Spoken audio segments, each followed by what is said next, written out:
Okay, here we go. We are live. All right, Amy Leslie, thank you so much for being here today. Really exciting to have you in the Revolutionary Leadership Collective, the Facebook group, but also we're broadcasting on LinkedIn and on my page on Facebook. So really glad you're here. We've gotten to work together for a few years.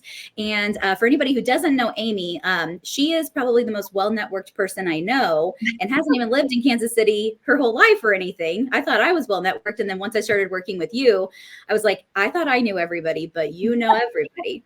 And so very impressive. You have a high level of energy. So I really wanted you to be able to share like your wisdom and your skills and everything around the predictive index. I think there are some people who will be watching this who have heard of it, might use it, might be familiar, and some people who haven't. But most people tend to like assessments about themselves and their teams.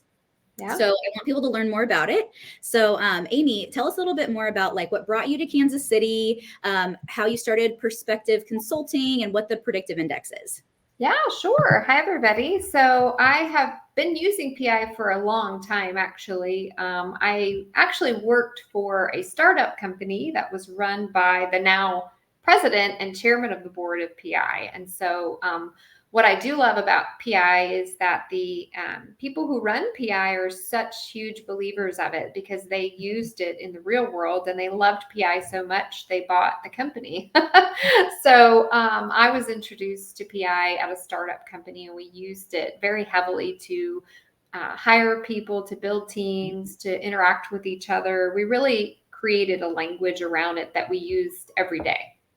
And so about almost 8 years ago, I was having a conversation with that person who's my mentor. His name is Daniel Muskies, and shout out to Daniel. He's a great person and a great mentor of mine. And he asked me, would you like to do this for a living and help people understand how to use PI in their everyday work as leaders? Because it really did change my life and my perspective. And so I said, sure, why not? So here we are. I decided to do it for a living, and I've really enjoyed it. It's been such fun work, and I get to be part of people's journey as leaders and share with them how this changed my life as a leader.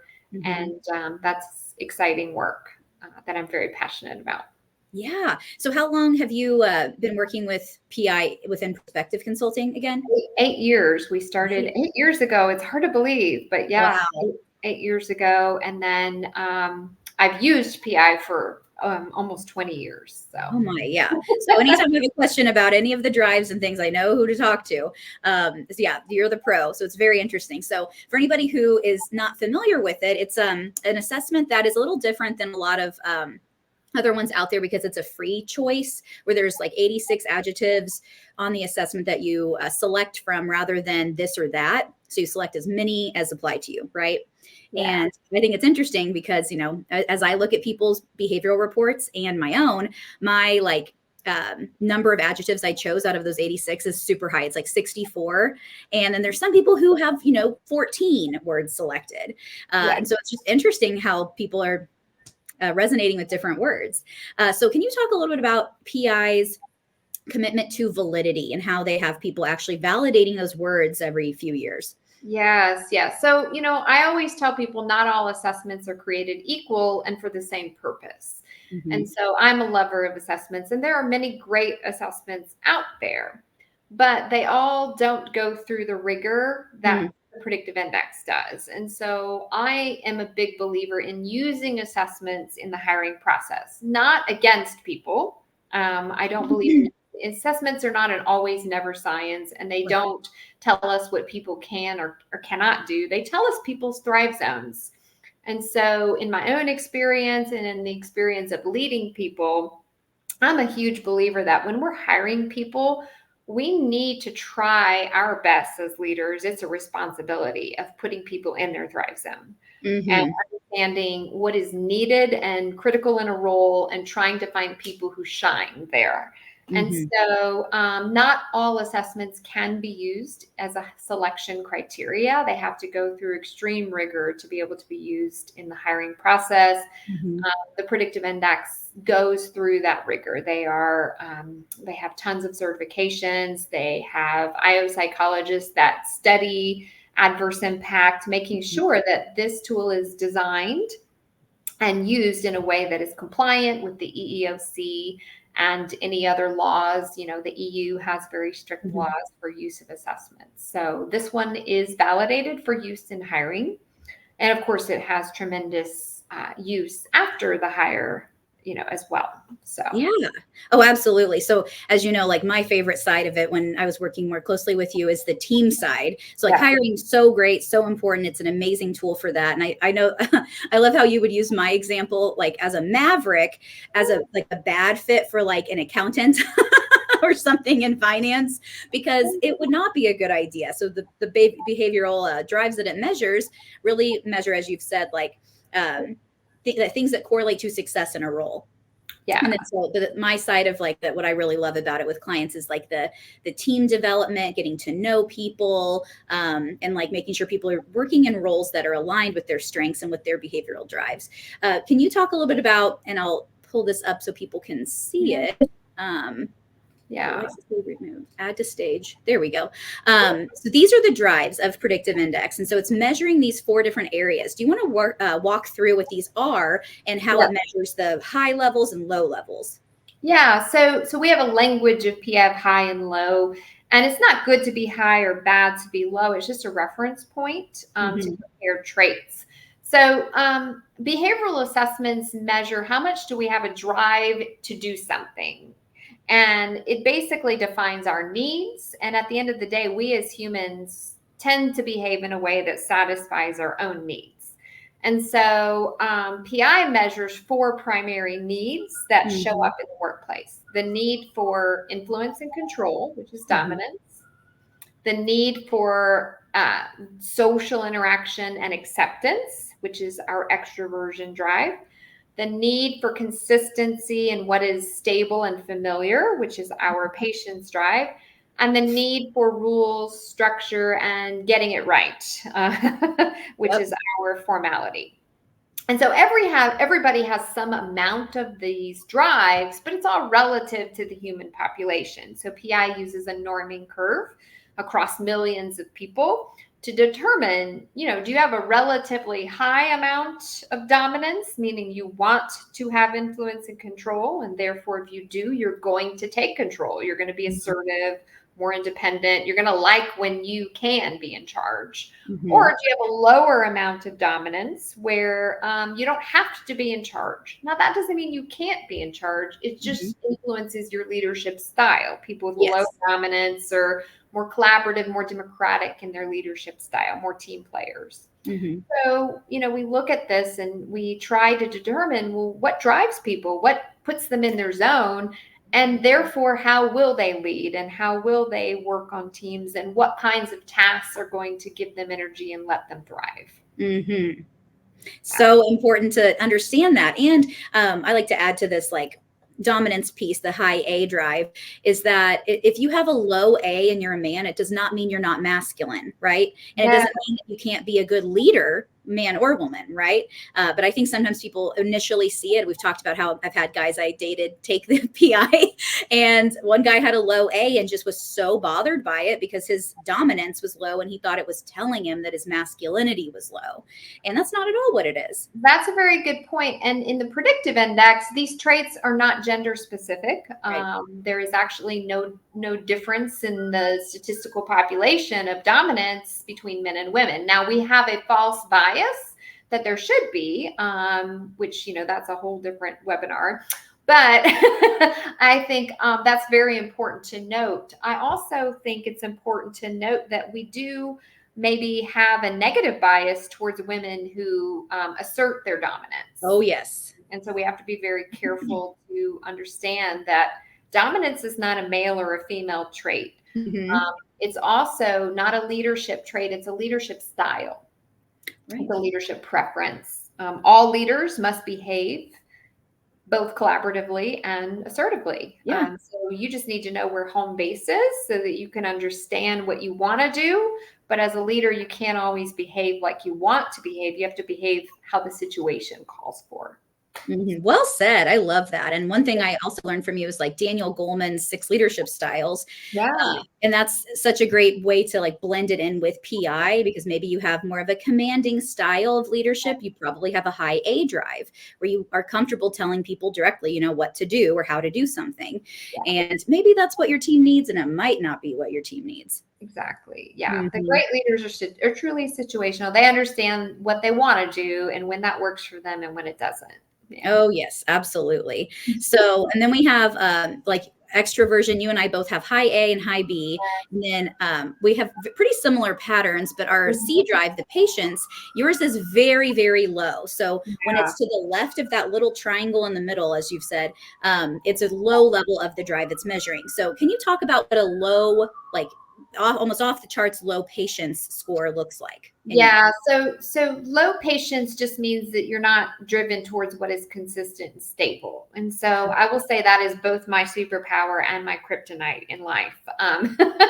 I love change and variety and innovation. So it has made me very good at driving new projects, new things, trying new things, getting results quickly. I'm very excited by that. At the same time, it is also a kryptonite in that I don't establish consistency. And I recently hired someone who is the opposite. She's very high in this drive. Yeah. And it's been a wonderful thing, because one of the challenges that I had being super low in patience is I had no consistency in client onboarding. I would do it different each time. And maybe kind of reinvent the wheel, and bringing someone in with opposite high patience. She did force me to sit down and think about, what does a standardized process look like for the first 18 months of what a new client should go through. And that was an overwhelming task for me to sit down and do. She's so good. She's so naturally worried about process and consistency and standards that, just within a month or two of her being on board, we now have an 18-month onboarding plan that is consistent. It is planned, it is through a tool, and that is a consistent deliverable for each client, that they can know what to expect. And that's just amazing to me that she was able to do that, because for me, I was sort of like just winging it.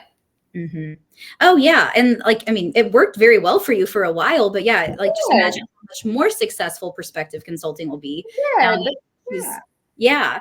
Cause I mean, yeah, you're very successful. But it'll be great now that things are much more consistent. I love that. Yeah, and every organization reaches that point where, startups and rapid growth, you want to be inconsistent, because you need to be. You need to be growing, and you need to be pivoting, and you need to be figuring out what works. But you reach a certain number of clients where now we need to put in some standards so that things just run a little smoothly. Things are just easier. And so that kind of that's that patience drive, that organizations start to need. So. Absolutely. Yeah. I love this. Well, that's great. Okay. So I'm going to remove that. Wonderful. So as we talk about like building a strong team using assessments, not every assessment out there, and like my love for Myers-Briggs and Enneagram and things like that, they're great. They're great for building the team and maybe adding, like I like to pair them with PI and things like that, but you really can't use them for hiring. So let's talk about that piece a little bit, because that's the first step of building a strong team, is hiring the right people, right? Yeah. I have a little visual of a team. Can we show that? Do you see that? Oh, that went away when we disconnected. That's okay. But you can share it again if you want. Yeah, let me show something that I think is helpful. Oh, perfect. There we go. Okay.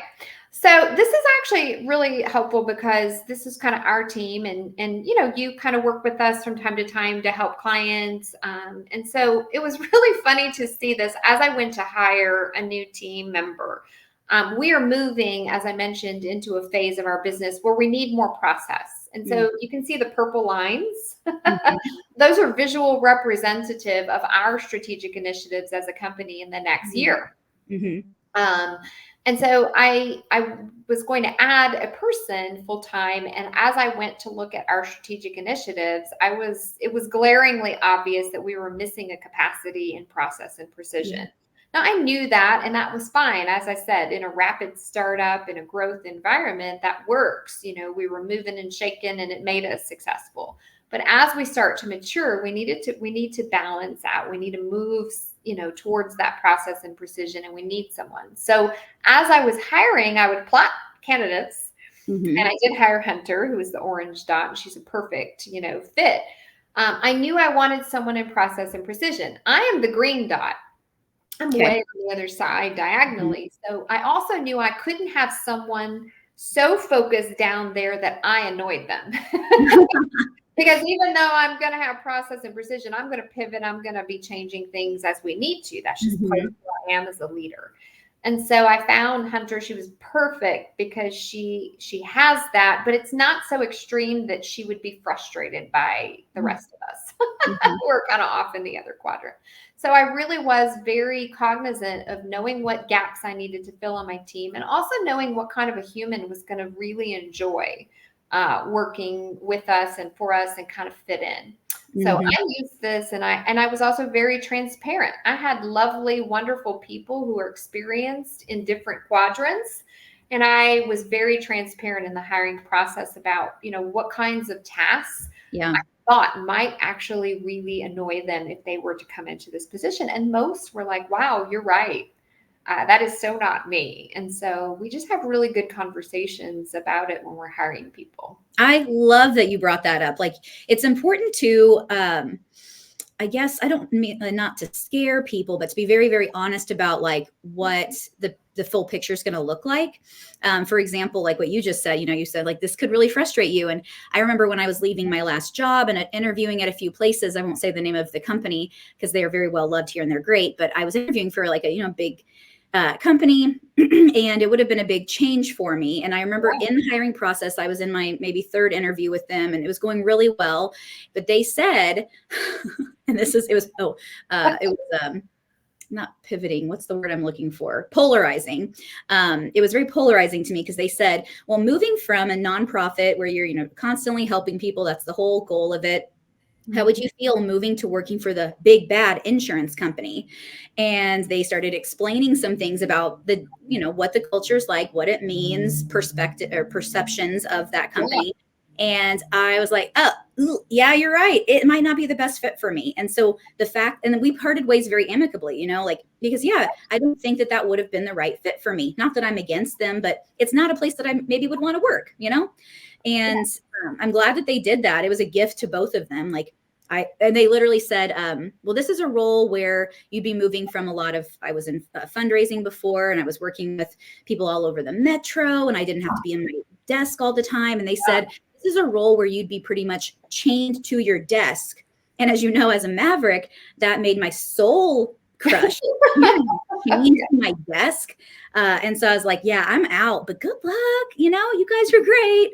And I think it's important to sort of polarize people because you don't want to hire somebody for the wrong position where they're unhappy and they're not performing at the level you want them to be. Well, sure. I mean, when we hire people, it is very much about them as well. And so Yeah. I want people to come in. I've had the experience of being in a job that stretched me so much that it was miserable. Mm. Um, and I don't want to create that for another person. I really believe it's my responsibility to understand the candidates, their thrive zone, Yeah. and really explain to them what tasks of this position I think might create a little bit of angst or make them feel like they're not comfortable or enjoying the job. And so, Mhm. yeah, and every single candidate, it was very interesting because I actually had a candidate that I did not hire Mhm. send me an email after, and that person said, can I just tell you this was the best hiring experience I've ever had because you were honest, fully transparent. Yeah. And I learned a little about myself and what kinds of jobs I actually love and why I left some other positions in the past and what to look for as I'm applying. And that made me feel Interesting. really good because I didn't choose this person, but they told Yeah. me, this was the best in hiring, interviewing experience I've had. So I was like, oh, that makes my heart happy. Yeah, that's awesome. Well, and you may not remember. Actually, you probably do remember their pattern because you're like a savant. Do you remember why they were not a great fit? they're a maverick.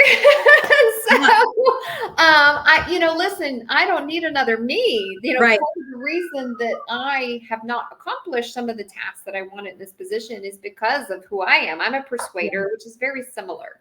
Mhm. We love to be out with the people, and we love Mhm. big picture thinking, and we love just kind of like being out there doing our thing. We are not the process. We are not the people good at sitting down and thinking about stability, consistency, processes, structure. Mhm.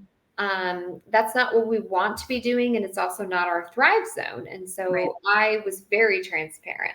Did I Mhm. love this person? Yes. Did we click? Absolutely. If I ever hire another consultant or a salesperson or somebody that's going to be another me, Mhm. they were the first person I would call. But when we start talking about what I needed in this account management role and this designing playbooks, that's not them. Yeah. And they And fully that makes understood sense. that. Right, because if you're looking for somebody who has a high patience drive, Yeah. Mavericks are going to have it to the left of the midpoint, right? Where like mine is not super low, like not nearly as low as yours, but it's in this moderately low. Oh, they can't see where my mouse is, but it's in the like just barely to the left, and that's still just two. And then my D is wicked low, so Yeah. my I needed a process and formality. I needed patience and formality in that position. And somebody comfortable with that. And I love Hunter. She's fantastic. Hunter this is Hunter. We have a meeting with a client. She literally types out everything they say. And then she's got a detailed plan after. And I'm just like, oh, wow, that's not even in me. Like I write down 5 words. Yeah. But Yeah. she's all about it. And then she's creating tasks to remind us. And that's just how she's wired. And That's amazing. so amazing to have somebody who's like that, because it's not me. Right. Right. And that's fine. You have amazing other strengths. That's what makes you so great at sales and about with delivery and things like that. That's awesome. Exactly. Yeah. And so PI is something I hadn't heard of before I was introduced to you through, a mutual connection we had. And I loved it when I first started talking with you about it. And what I thought was so interesting was that when I first heard like the pricing model, and this is not like to get people listening to buy it, but like I was like, oh, to me this sounds incredibly reasonable and fair. But then it's funny because some people may just not understand the pricing structure because it's we're getting a home tour. Well, I needed to plug in. Oh. I don't want to die. My computer is like going to need a plug. Oh, yeah, that's fine. But I remember thinking like, oh my gosh, these seem very fair to me. And I think some people want to view it as like, oh, they're individual assessments. How much do they cost each? But it's not meant to be like that, because it's meant to be an organizational change. I mean, like the title of our conversation right now is building a strong team using assessments. A team is not one person, and it's not a one-off thing. It's something that should be integrated into a long-term strategy. Yeah, and that's hard for people to wrap their head around, because there are a lot of assessments out there, and nothing against that, because there is value in doing a team session and learning about each other and having a fun retreat and interaction. There is value in that, but other assessments are kind of designed for that. PI is designed to be integral into your culture and to build long-term language around it.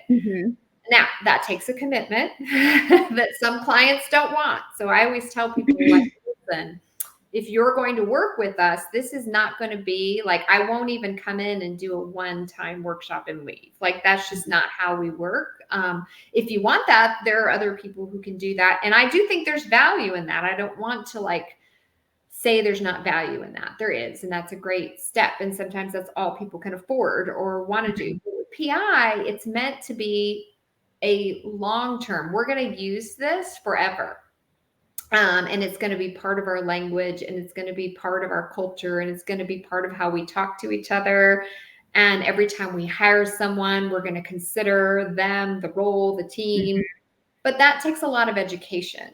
And so, we do work with people on an annual licensure basis, and PI is priced that way, and it's unlimited assessments. So it's very affordable if you're going to really use this and commit to it. But it does require education. We do sessions all the time. I don't want managers using this and not understanding it. I Oh. think that's dangerous. Right. Absolutely. We don't want people getting in trouble for who they are. Right. Right. Yeah. So it requires some education, some commitment. Not everybody has the time or the money or the bandwidth for that, which I totally understand. But it is affordable. The annual license is based on the size of your company, so it is affordable that way. But it isn't a, hey, we're going to do this, take these assessments. And then I go away. It's a long term. We have clients who've been with us for 8 years since we started. That's amazing. Clients, so it is a long term game, but there's always value in it. Mm-hmm. Well, yeah, and like you don't have the same team 8 years later that you started with. Usually, either the company's growing or there's turnover, and it's something that should be consistently used. Yeah, I think so. Now, there are some small companies or small that, it might make sense to choose a different assessment because there isn't turnover and we don't hire a bunch and we don't, but we have clients of every size. I think a smallest client we work with is less than 10 people. And then we have very large clients with thousands of employees as well. So it's definitely scalable and definitely affordable. We just have to kind of talk through it. Yeah. Very interesting. There was something I was going to say about, like I think a big best practice that we see in the companies that work with you is one company, City Rent-A-Truck, where Jeff was on live with me yesterday, and I work with them on more of a retainer basis, and we love talking PI. And what's one of those best practices is that they have all of the reports in SharePoint so they can access them anywhere.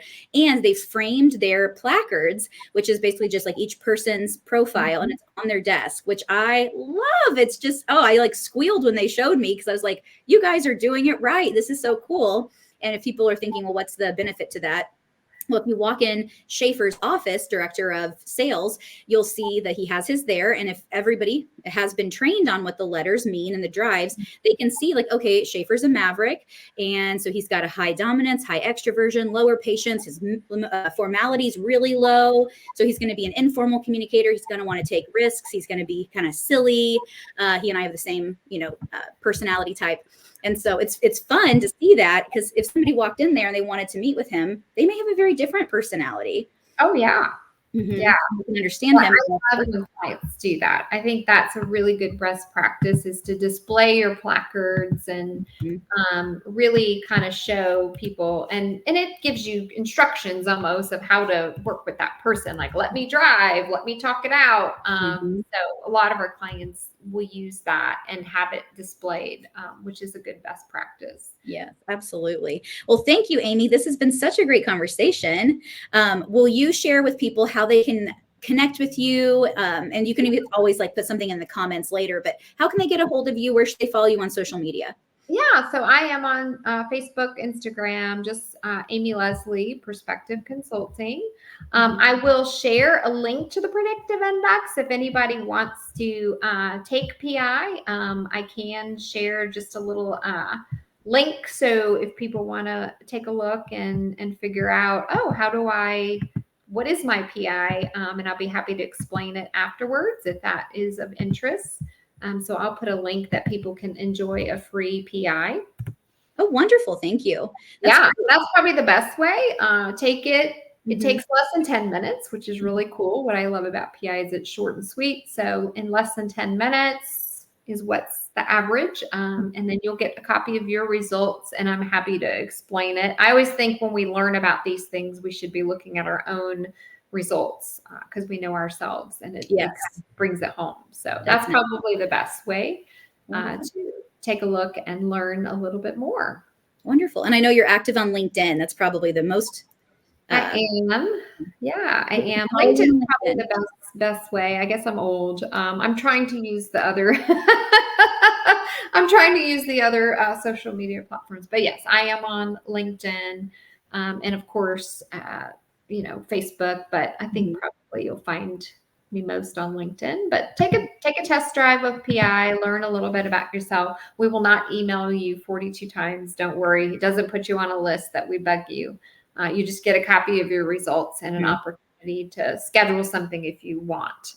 So don't worry about that. We will not be those salespeople that email you nonstop just because you took an assessment. Well, great. Well, this is wonderful. Thank you so much. Sure. People, reach out to Amy, reach out to me if you have any questions and I can connect you. This has been wonderful. I hope that you have a great day and we'll have you back on again soon. All right. And thank you for I know you know PI like the back of your hand and use it a lot in your coaching and leadership development. So I appreciate that. I love it. All right. Thank you. All right. Nice to see you. Have a good day.